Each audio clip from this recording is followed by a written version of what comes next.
Hi, Assalamualaikum warahmatullahi wabarakatuh. So today I'm going to share about chemistry. This is chapter 5 about hydrocarbon.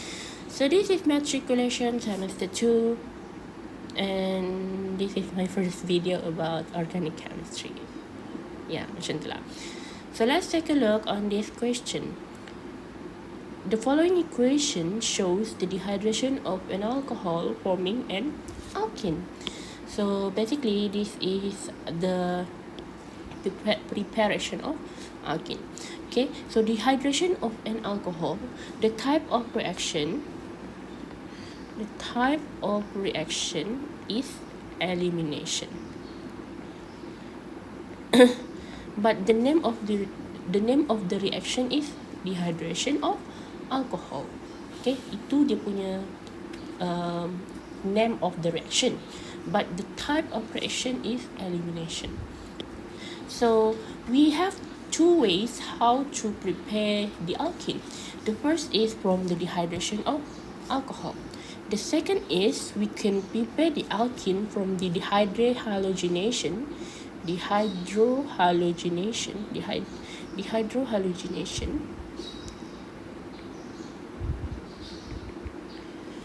of haloalkene. Dehydrohalogenation of haloalkene. Okay, so basically the type of reaction is electrophilic addition.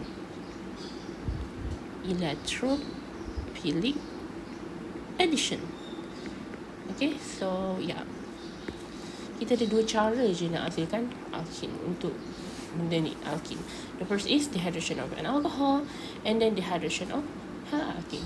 So moving on to the question, show the mechanism. So the mechanism for the formation of major product. So basically kalau dia cakap major product, kita akan gunakan Stay-Zafro. Nanti kita akan nampak what is Stay-Zafro say. And basically the cut mechanism for SEM 2, we have only 9 mechanism. Okay, 9 mechanism only on our syllabus, so bear in your mind. Next, I will focus on this compound, which is this alcohol. Basically this is the cyclostructure, and the cyclostructure attached with the hydroxyl group and 2 methyl group. So basically kalau you nampak je ada hydroxyl group, automatically it will be the parent chain. Okay, the parent chain. Faham tak? Maksudnya it will include, okay, the hydroxyl group.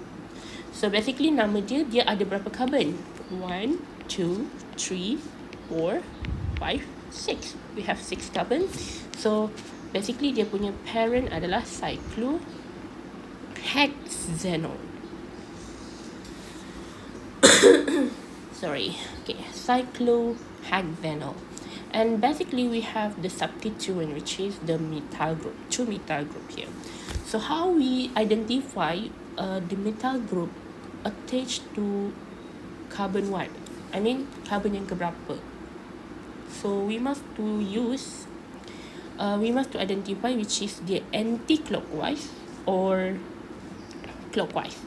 So basically kalau dia anti-clockwise, dia akan jadi 1, 2, 3, 4, 5, 6. Betul tak? So kalau dia clockwise, dia akan jadi 1, 2, 3, 4, 5, 6. And basically kita akan pilih nombor yang paling kecil, which is kalau kita tambah 1 tambah 2, alright lah, 1 plus 2 will get 3, and 6 plus 1 akan dapat 7. So which one yang paling kecil? The smallest number is 3. So kita akan pilih anti-clockwise, which is yang biru ni. Faham tak? Kita ambil yang paling kecil, the smallest number of carbon. So yeah, kita akan padam yang ungu ni. Padamlah semua. Okay, kita akan gunakan yang 1, 2, 3, 4, 5, 6.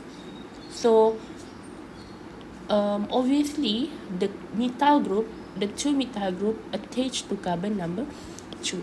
So basically dia akan 2 dimethyl. Because why? Because we have 2 methyl group combine each other. Wait. Okay. Alright. So dia akan jadi 2-dimethyl cyclohexanol. And the 2-dimethyl cyclohexanol will undergo dehydration of an alcohol with the concentrated sulfuric acid and the heat, and will produce this compound, which is cycloalkene.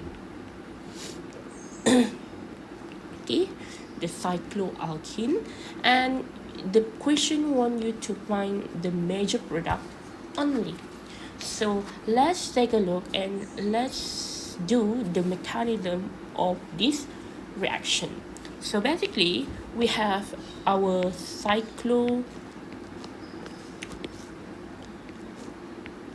alcohol compound. Okay, and yeah, I akan lukis macam ni je, because we all know that CH3, this is the CH3. Okay, this is the CH3, so I tak tulis lah CH3. I just will represent this as a CH2. Okay. So now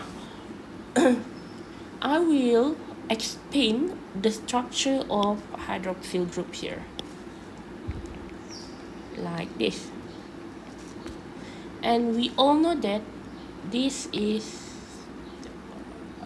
sulfuric acid, and I akan lukis the structure of sulfuric acid. Okay. So now we all know that the oxygen have the more electronegative compared with hydrogen. So basically di sini dia akan dapat partially negative and partially positive. So basically the polarity, the electronegativity will go to the right. Okay, macam tu. The electronegativity tinggi dekat sini. The cloud of electron dia akan tinggi dekat sini. Faham tak? So basically dia akan tertarik because of the oxygen has the higher electronegativity compared to the hydrogen. So tu I nak you aware. Okay, and I want to revise about SEM 1. Okay, so moving on, how to do a mechanism of this process. So let's take a look for hydroxyl group here.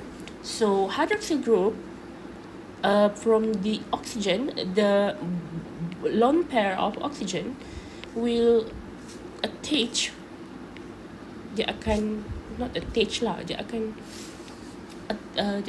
ambil the proton ion basically from the hydrogen, and the hydrogen here will break the bond between the oxygen to the hydrogen ni dia akan break the bond and give the electron to the oxygen. So basically orang akan keliru tahu this arrow. Kalau I akan buat macam ni, dia arrow ni akan tangan tu diambil, nampak tak? Tangan tu diambil, so which is oxygen yang ambil. You jangan tulis macam ni lah. Kalau you tulis macam ni, you lukis tangan, hydrogen yang ambil, which is salah lah. Sekarang oxygen yang ambil, bukan hydrogen. So basically dia akan lukis macam tu. So basically hydrogen tu dia akan diambil and dia akan jadi macam ni.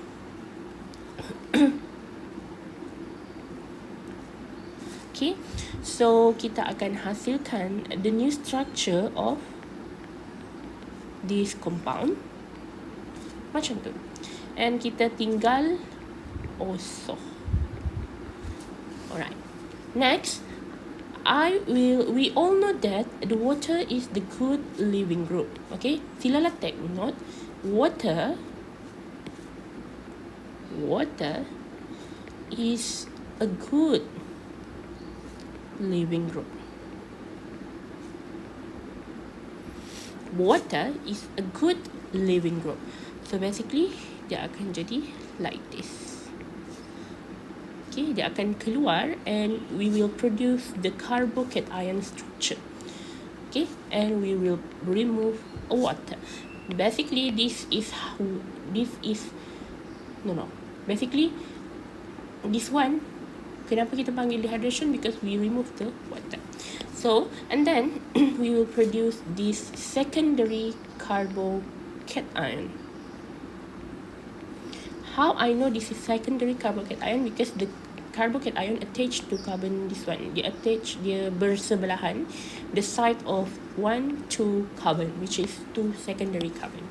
Okay, and bear in your mind, for carbocation, it must have a stable carbocation, which is the secondary is carbocation is not enough to stabilize the carbocation. That's it.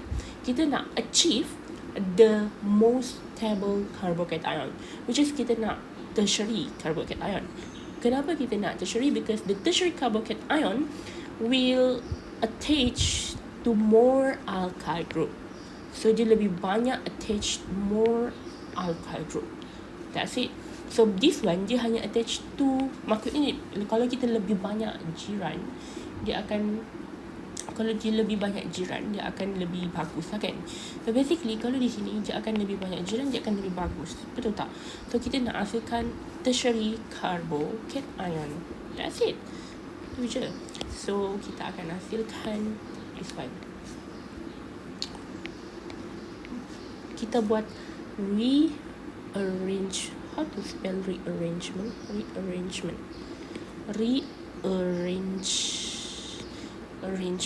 Betul ke saya je?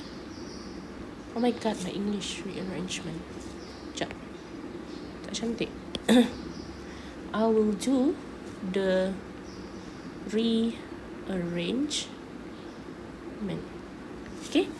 So basically I hasilkan tertiary carbocation like this. Nampak tak? The methyl group here will switch, okay, to the carbocation first place. So dia akan swap macam tu. Dia akan tukar je. Okay, you tak perlu pun buang apa-apa. You no need to remove another alkyl group or another methyl group, but you must to rearrange the arrangement of methyl group and carbocation. That's it. So next we have, this is the tertiary carbocation, which is it have a more stable structure. Okay, and now kan kita punya this one. Okay, oops, sorry, tak cantik. Kita hasilkan this one tadi kan, and we must to remember that this one dia ada hydrogen. Okay, it has hydrogen here. So basically the electron will attach to this proton, and the proton will give the bond to this compound, which is dia boleh bagi di sini and dia boleh bagi di sini, which is we have two products here, major and minor. So that's why we must to apply this Fezafro. Okay, because dia boleh bagi the double bond, the one, this bond kan ada di sini hydrogen. Okay, it will break the bond because the bond akan diambil ni, tangan ni akan ambil bond ni from hydrogen. So hydrogen ni dia akan bagi bond tu dekat antara which either this one and this one. So kita ada two product here, and the question want you to find the major product of it, which is not, this is the major product lah obviously, but it want you to show the mechanism only. But I want you to look at the how this Fezafro can you apply for this structure or for this question. But basically we will produce two product which is like this. I akan lukis dulu. Okay, and then you akan tahu, you akan nampak kita akan ada two product here, which is this one. Okay, you jangan nak tukar-tukar produk dah memang dia bagi di sini, cuma je nak mekanism. Kau nanti you lukis ni hilang, salah. Okay, you kena ikut apa yang dalam soalan tu bagilah. So basically ni kita kena guna Sezafro. Betul ke Asia? Okay, Sezafro. Basically dia punya pronunciation Sezafro, tapi dia I don't know, dia in French ke apa, saya lupa. Sebetulnya adalah the Sezafro, if I'm not mistaken lah. Tapi tak apalah, kita English kan, Sezafro lah kan. So how macam mana kita nak tahu which one is major and which one is minor is Sezafro, di mana kita nak kira berapa bilangan jiran dia. Kalau I akan lihat macam itulah, berapa bilangan jiran dia. So basically you highlight this double carbon kan, carbon double bond I lupa, carbon double bond here. Okay, and then you bulatkan 1, 2, 3, 4. We have 4 alkyl group here. Alkyl group tu umpama jiran dia, 1 jiran, 2 jiran, 3 jiran, 4 jiran. Okay, yang ni dia ada 1 jiran, 2 jiran. Ni termasuk sebab dia dalam satu line kan, jadi dia termasuk 1 je. You tak kira pun ni 1, 2, tak. You kira terus sekali sebab dia terconnect to each other. And 3 jiran. So mana yang paling banyak jiran? Ini kan. So basically this is the major product. So kalau major, you silalah tulis major and minor. And the side product is H2SO4 and water, because water is removed from this from this process. Okay, so that's it for the mechanism of formation major product of alkene by apply the Sezafro. One more rule is Markov-Nikov rule. Nanti I akan share apa tu Markov-Nikov rule. So that's it for this video. Thank you.